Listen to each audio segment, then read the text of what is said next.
What's going on? How y'all doing out there? This video gonna be about Miami Beach being under emergency because they're partying like it's 2019. You remember pre-pandemic? You remember what life was like before the 2020? Remember?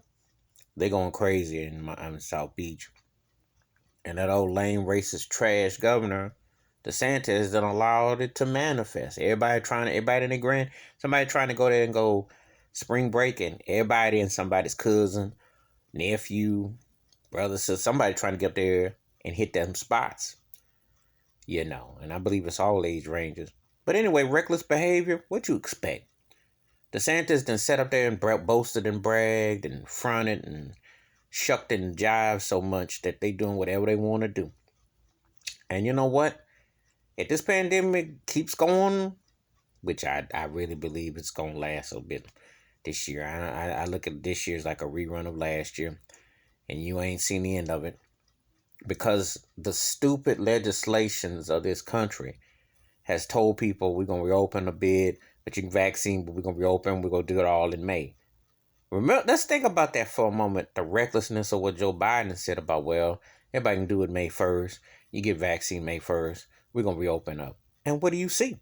So these turkeys is taking half of what he's saying and running with it. So what do you expect? Common sense is going out the window.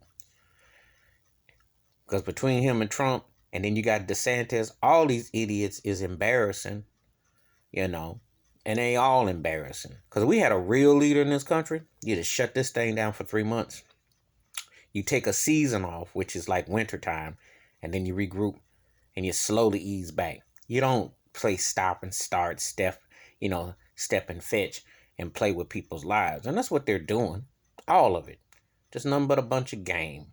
So when you see what happens in Miami, that ain't shocking because they're going to play the game like, hey, well, we got to go somewhere. And that shows you how spoiled this country is. Just a lot of bratty behavior, which don't care about human lives. I'm sorry, 500,000 people die, and you got almost 30 million cases, and you got other variants coming, and you got a political agenda that says they not going to vaccine. And then, all the games that's going on, trying to get kids back to school, people working, etc. And this is the kind of behavior you get. This is what you're dealing with. You're seeing a pandemic that has showed privilege and it showed a reckless attitude. As a matter of fact, I don't even know why the police is out there trying to curfew nobody, because a curfew, when your governor says do what you want to do, why you even got a curfew? Because see, the lies are so extreme. Who's telling the truth? Who's gaming you? And Miami just going to be a small reflection of other situations you about to see. This pandemic ain't going nowhere no time soon, because hard heads is hardcore out here. All right, give me your thoughts and takes about Miami Beach being under emergency. But the governor green-lighted the attitude. So how can you actually tell people no when a governor is saying, let's party and have a good time because we're making the bag? See how the agenda is? This country is so backwards and so hateful and so reckless. It stays in one lane. All right, but give me your thoughts, takes, welcome thoughts and comments. Please hit the like to subscribe. Wash your hands, keep your mind clear, watch out for another, and you got to use your own common sense because there ain't no common sense being directed out here in these streets. I'm out.